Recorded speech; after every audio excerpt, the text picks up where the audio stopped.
Welcome back, artists. I'm Wyatt Paint, and this week I've tuned up my Pip-Boy so I can survive in the wasteland as I paint up this week's FallOut Power Armor. Now, this model is going to challenge us with an aged true metallic, and truth be told, it's a handy skill to have in your back pocket. So stay tuned, and I'll show you how you can get an aged metal with some very simple steps. But the wasteland is no place to be sitting around waiting for the sun to catch up with us. Meet me over at the painting table. I'm gonna grab my brushes.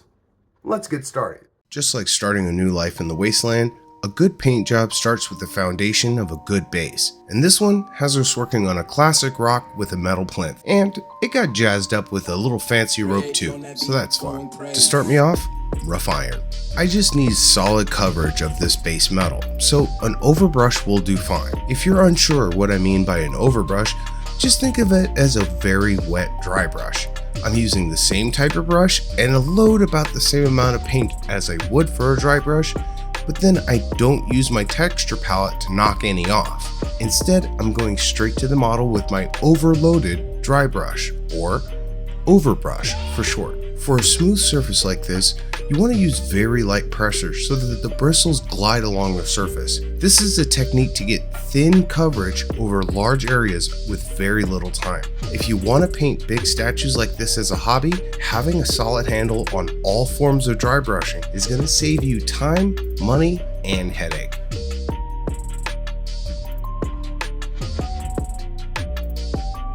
Now for the rocks with rich leather.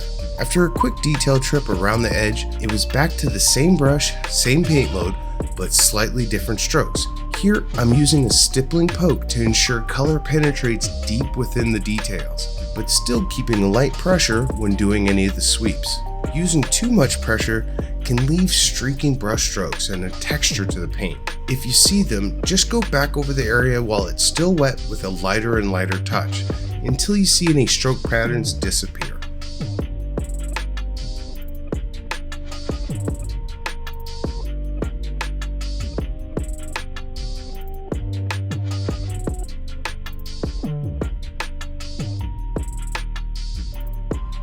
Next, some shading with sepia ink.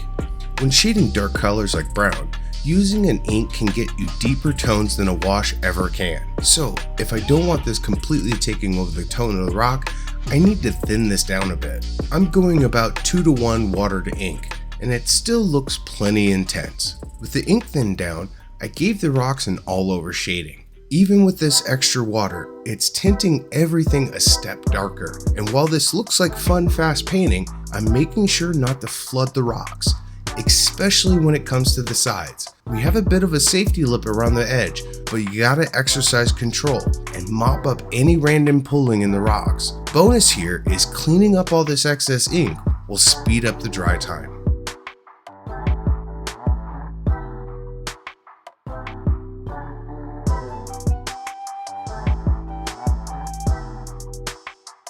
Next, the no-brainer choice of using hemp rope to paint the rope. It may seem like a bit of a cop-out to use the manufacturer's color recommendation, but it's a good color for rope. Nice call, Army Painter. The only downside is getting good coverage of the black and the metallic. This might be a bit of a chore. With properly thin paint, expect this to take 3 or 4 passes to look right. Just do your best to make sure that the seams between the threads don't get filled in with pigment.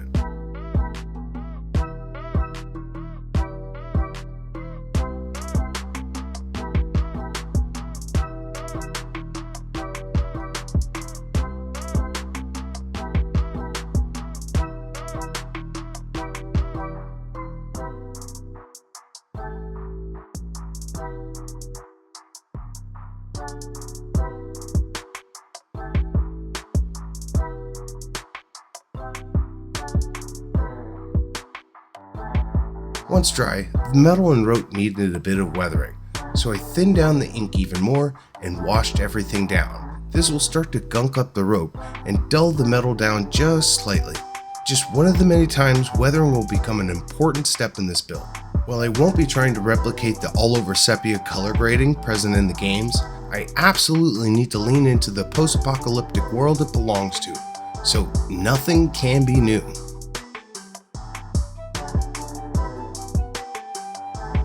With everything dirtied up, I went in for a soft reinforcement with some thinned down hemp rope applied to the raised areas. I'm not looking for complete coverage here, and I don't mind it being a bit streaky so long as it goes along with the alignment of the grain of the rope. This will all add to a bit of texture and organic feel once it dries.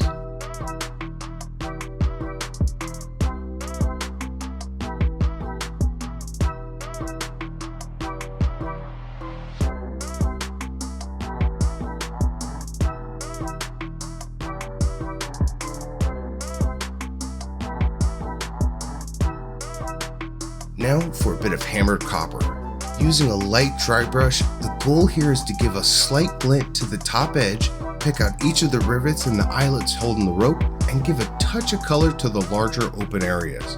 And really, I want to do them in that order, so that by the time I get to adding the touches to the open areas, there's barely any pigment left on my brush. So this lets me paint with a bit of a safety net, protecting me from overpainting. And just as I see the soft glow of the copper begin to show, that's my sign to move on to a different area. Keep it light, subtle, and sophisticated. Now for some green tone. Spending all that time with the rope really keyed me into how much it reminds me of those big, thick nautical ropes that you use on ships. So I want to add a bit of green tone as a touch of algae. Nothing too intense, just a few swipes here and there on the upward facing valleys, anywhere water would gather and life could take hold. Small details like this ultimately combine to make the whole piece more grounded and lived in.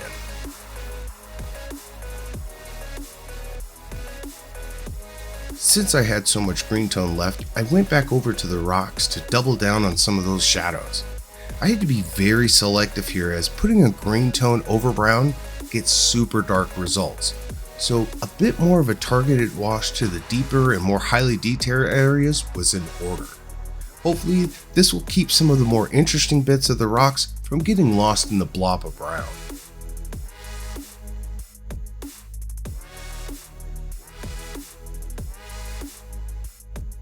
Once all the inks and shades dried, I needed to highlight the rocks, first by re-establishing the mid-tone of the leather brown. This does two things. It preps the edges to take a highlight more evenly, and also pushes back some of the too aggressive shadows I made earlier. If you want this in terms of coverage, I would estimate about 20% at most. That leaves 80% of the surface to transition from the darker shadow to this mid-tone, and that 20% will be plenty of room for the final highlight.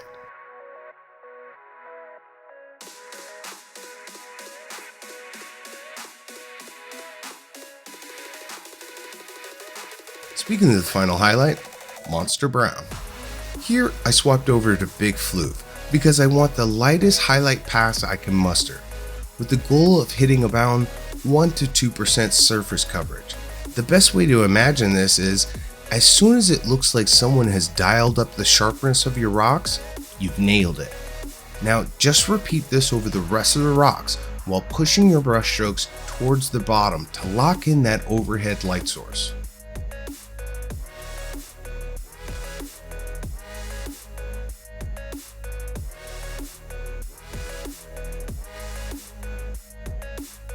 With the rock dried, the base was starting to come together, but now it needs the extra props to do all the FallOut world building. And what better prop to start with than this mini nuke? Ain't it cute? A little snub-nosed bundle of mass destruction. I started with a quick dry brush of gunmetal on the fins. Quick, fast, and dirty so happened to look just like old, worn, and decayed, so lucky me.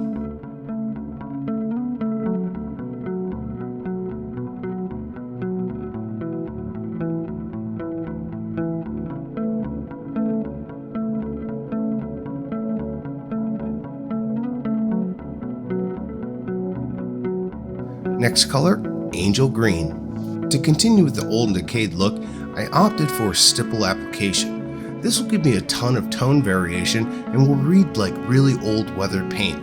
The key point here is to keep our stipple nice and stipply, so up and down taps, no strokes. Give it a few minutes to dry and then come back with round 2 until you get a solid saturation and at least the top half. Getting low coverage around the fins is kind of expected if you want to keep your metallics clean, but since this is over black, the fade to darkness will look natural, just like the result of built-up grime. Next up, Venom Worm. This is a perfect desaturated green that says Utilitarian War Machine. Again, in a light stipple, this time focused on the cone tip and a band around the midsection. Keep focus and work this up slowly so you can keep it even and smooth. It might just be nearly invisible at first, but trust that it's there and it'll build up if you're patient for it. Once you get a soft glow, it's time to stop.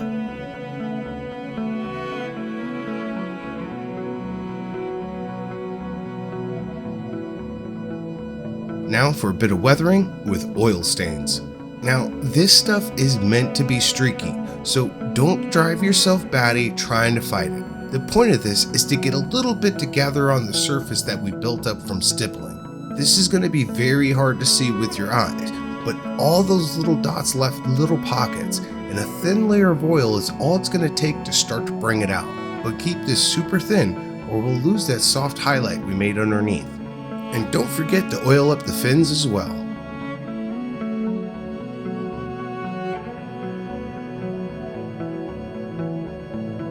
With everything dry, it's time to thin out the green paint and have the raw metal showing through.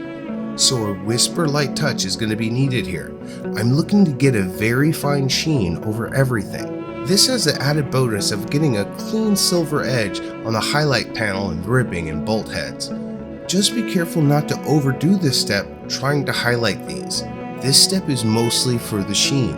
If you want to push silver on those edges, it would be better to come back with a purposeful edge highlighting. In my case, I felt the sheen washed out the bolt heads a bit too much, so I gave each a touch of oil and then re-highlighted them with a bit of metal. Easy peasy lemon squeezy. Holding it in place, it was looking good, but it could use a bit more. So I pulled out the hemp rope again and started to paint some graffiti. The best guide I can give you for this is to try to visualize what you want before you start painting. And if need be, use a pencil to lightly trace out what you want to do before you start. And as an extra tip, do your best to do it in single strokes. Graffiti like this is usually done in one go, so you want to use as few strokes as possible to mimic it. Granted, this will need a second coat to get full coverage, but the second coat will be pretty much just tracing out the first pass. Now to explain my graffiti a bit, I had meant for it to be the new California Republic, which is an in-game faction that actually nukes a few towns, but that would be the NCR. Thankfully, I was able to segue my inadvertent slip up and add a few letters to make it read Burno Max, which fits perfectly within the universe. Unfortunately, I didn't notice my camera dying while I was fixing it, and as a double whoopsie quirk, how it sits on the model, the foot covers most of it anyways. Sometimes you put a lot of work into something no one will ever notice. Next up, this warning sign. Now, usually these are yellow or orange to be attention grabbing, but you all know how I feel about yellow, so I'm going with the more international red and white. But first, I need to dry brush up the raw metal surface, and since this backside will mostly be hidden by rock, it doesn't need a ton of time devoted to it. Just a basic rough metal base will do.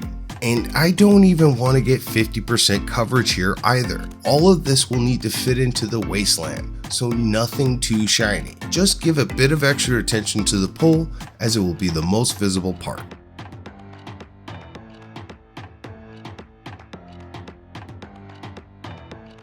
Now for a bit of chaotic red to build up the sign. Here I'm going in with a stiff stipple. Just like with the balm, this will give me a nice irregular natural looking transition, while building up a nice subtle texture across the face. That texture is what's going to help sell the age of the paint. Just be diligent not to fill in the negative spaces around the letters.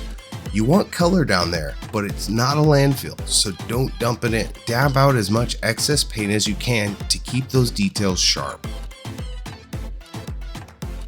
Now for a highlight of Dragon Red. Same idea, light clean taps to build up the color. This time focused in a circle towards the middle of the sign. This will give the sign a bit of a soft focus on the insignia. Just like the soft transitions in the base, these are all going to add up to a very sophisticated result. And we're going to get there by keeping it simple.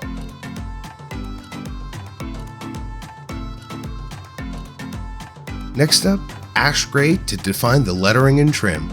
Now, with a light gray like this, there's a natural instinct to want to throw it on thick and cover all that black, but that will lead to a very chunky and chalky look.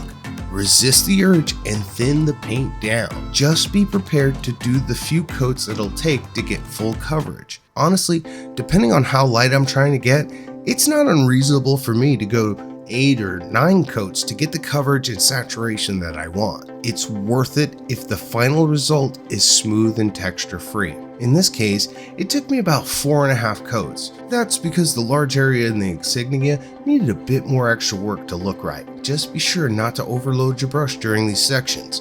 When you're painting over raised areas like this, even having a little bit too much on your brush can lead to massive flooding. So be extra diligent, especially with the letters.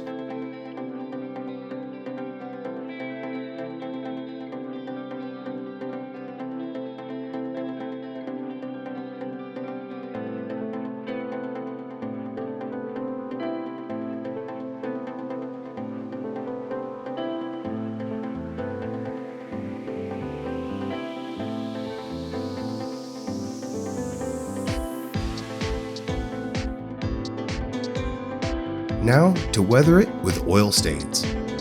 First, I gave all the large pits a good splash, then with a wet brush, blended and feathered all the oil. I repeated this all the way up the pole and the backside.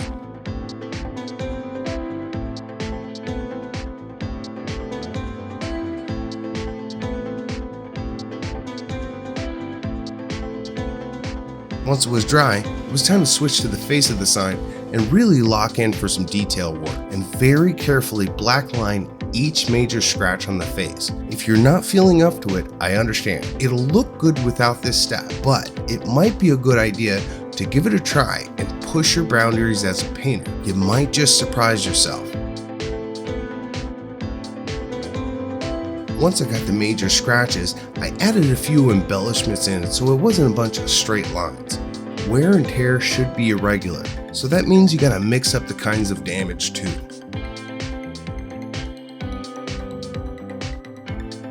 Once the oil dries, if you're feeling extra brave, you can come back in with some gunmetal to try to put scratches inside your earlier scratches. Again, you don't have to, but don't be too hesitant to not reach for that brass ring every now and then. It's how we grow as painters.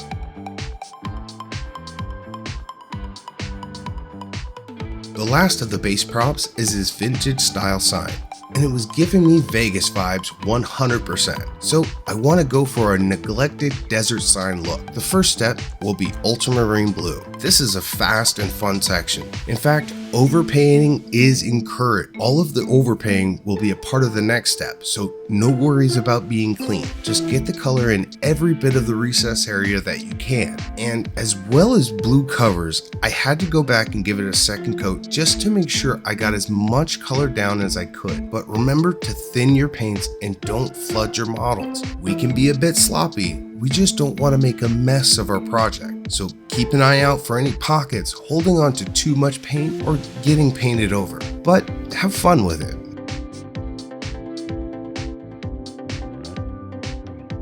Just like with the small sign, I want to throw down a rough metal surface with a very quick dry brush. And once again, the back will be mostly hidden, so you don't need to spend too much time on it. Just get the suggestion of color. Unlike the other sign though, we are going to dry brush over the front of this sign to hit all of the raised areas. You want to take this super slow so you can maintain some of the undercoat showing through.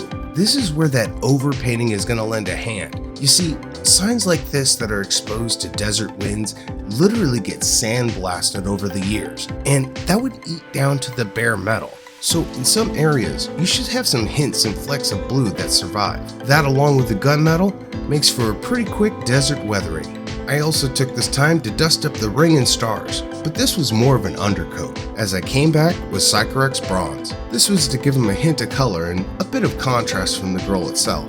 That way when I look at the sign, it makes me wonder what it could have looked back in its heyday.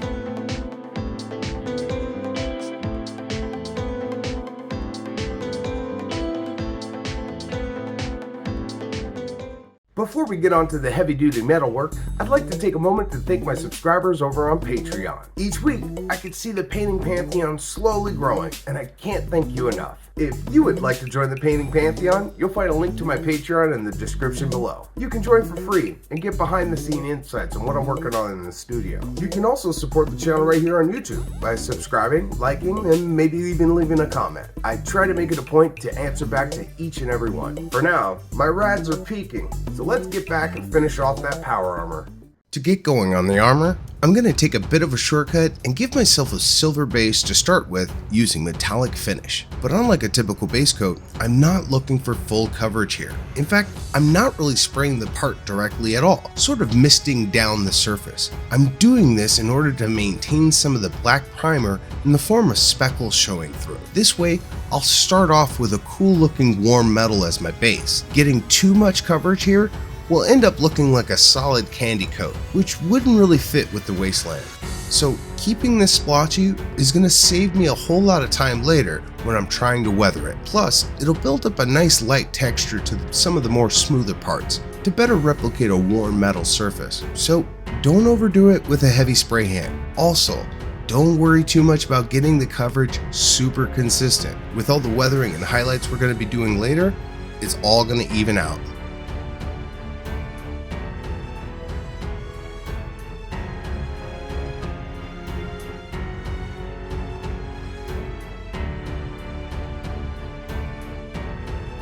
After a quick dry time, we can see even with the speckly black showing through in the parts, it's still plenty bright and shiny. I'll take care of that soon. For now, it's time for some cultist robes to take care of all the Under Armour wraps. Painting inside out here just makes sense, so just paint within the lines. But you might notice a bit of an issue getting coverage over the metallic spray. This is to be expected, and be ready to do about 3 or 4 coats to fully cover this up.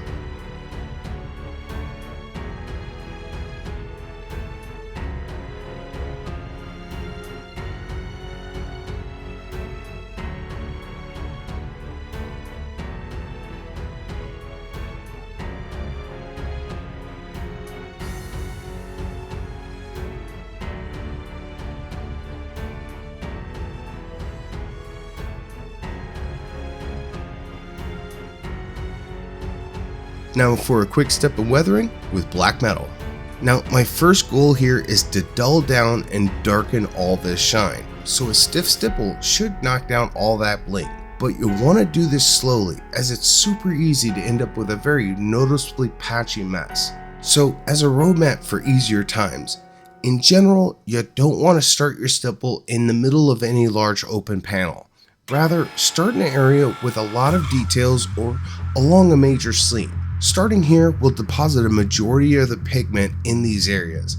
Then using a stippling tap, blend it out so that the black metal fades as you get further away from the seam. As a side note, you can't really overdo this step too much, so long as you're not overloading your paint. So use a little at a time and feel free to come back to add more until you're happy with everything. And don't worry, you don't have to do all the weathering here. This is just one of the many steps we're going to have to do.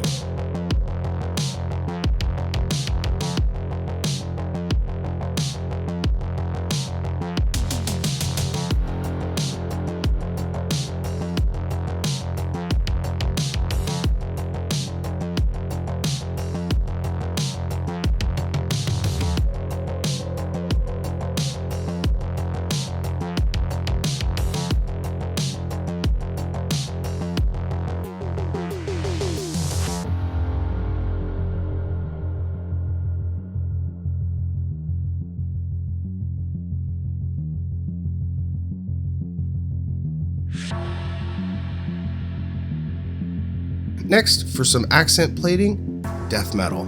Now in the final model, these won't really read as a different color than the rest of the metal, but will be slightly different and subconsciously break up all the gray a bit more into the individual parts. We want to do this because suits like this aren't really made out of just one metal, they're built, so having slight variations in the natural tones will end up seeming more real.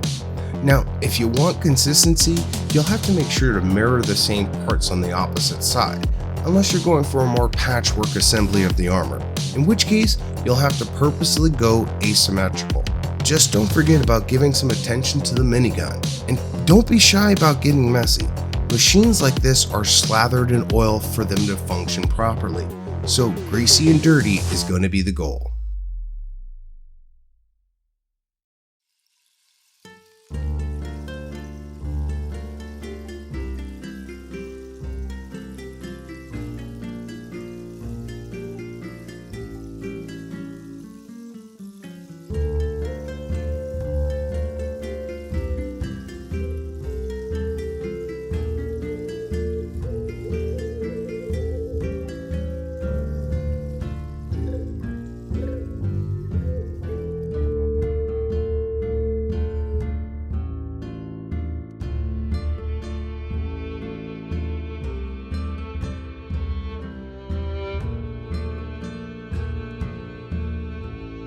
Next, for a bit of variation, harden carapace.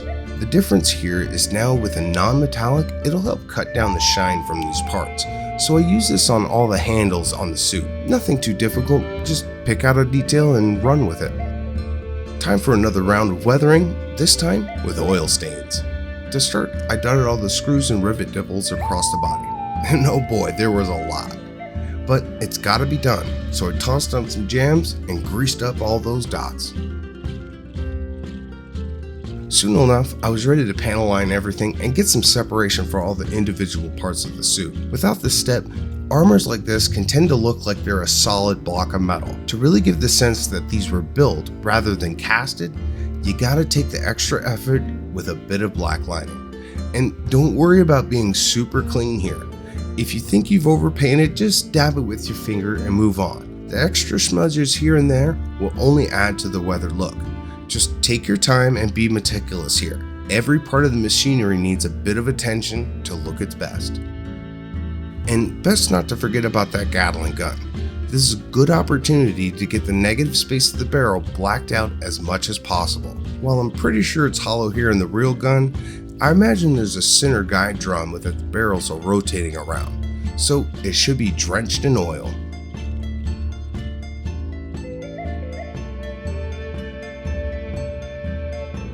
Now for a highlight with metal medium. Now this might be weird that I'm jumping straight to my brightest metal for this highlight, but to replicate true metal, reflections and light sources need to be very sharp, so I want the contrast jumps to be sudden and just as sharp. And here, with a very rough detail dry brush, I can lay down some highlights on all the sharp edges. Just keep a keen eye that you don't overdo this step and encroach on the shadows too much, especially around the chest. This area is going to get a lot of attention, so we need to be extra sharp with the readability of all the detail welding. With just the right pressure, you can shine up the welds while leaving the panels nice and dark. This goes double for the helmet. I want to catch all the edges and leave a soft highlight on the front of the muzzle, just to add a bit more character to the look. Now, you would think with a highlight step like this, we'd be done. And if you wanted to, I guess you could call it here. But as usual, I'm going to take this a few steps further, with even more weathering and null and oil as the star. This time, I'm mixing up the application by going with a stipple, followed by a damp brush to keep my peak highlights clean. Personally, when I need something to be extra weathered, I find using different paints with different applications layered on top of each other ends up doing a lot of the heavy lifting when it comes to getting a natural looking age and patina.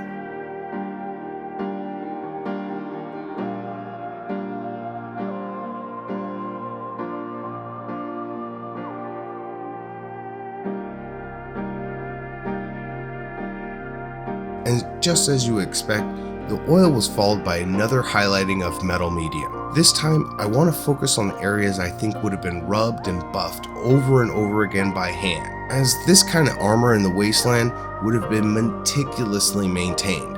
Remember, I'm going for very old, but loved.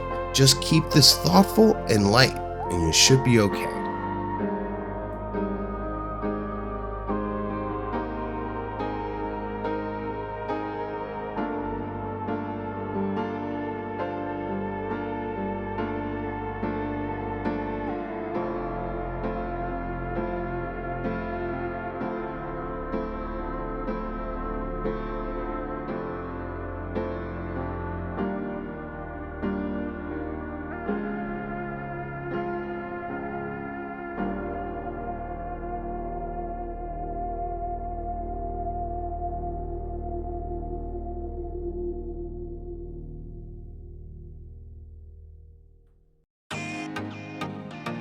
Next, I want to give some of those accent panels a bit of love with some Cycrex bronze.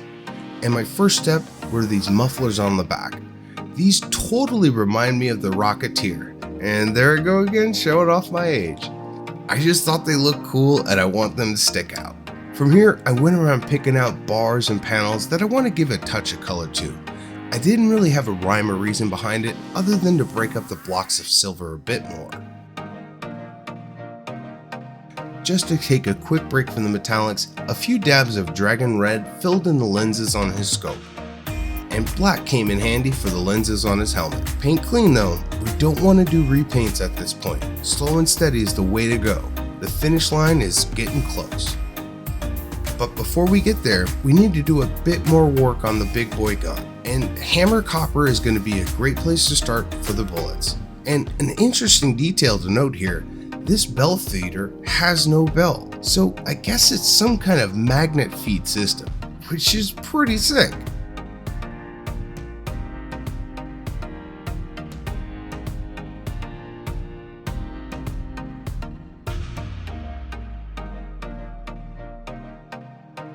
Next, a touch of greedy gold. Bullets being copper jacketed makes sense, but the cartridges should be brass. And here, gold does a great impression of brass. Just control your paint flow, and all it will take is a quick slash on each bullet. It may be hard to see due to the reflections, but I think you'll dig the final look. Then I was feeling a bit cheeky and added a red tip for incendiary rounds. I say, if you're gonna make something holy, might as well make it burny too. And of course, I couldn't let these bullets go by unslathered in oil. This magnet system would lock up tighter than my guts after a slice of New York cheesecake. But with this bit of extra oil here, I think I was ready to call this done. But some people have asked what I do with the bottom of these statues. Well, I like to cover them with a bit of this sticker felt. This stuff is fairly cheap and easily hide the drain holes and whatnot, while helping to protect any surface the statue sits on. Now I can call this done. And wow, this came out great. Just the right amount of details to feel full without so many that it distracts from the armor. And this is my first time painting a Sanix model, and it was pretty good. I usually don't use pre-hollowed and supported files, but theirs worked out pretty great. My one critique was that I would like some of the drain holes to be a little bit bigger for easy cleaning. Otherwise, A+ model. But what do you all think?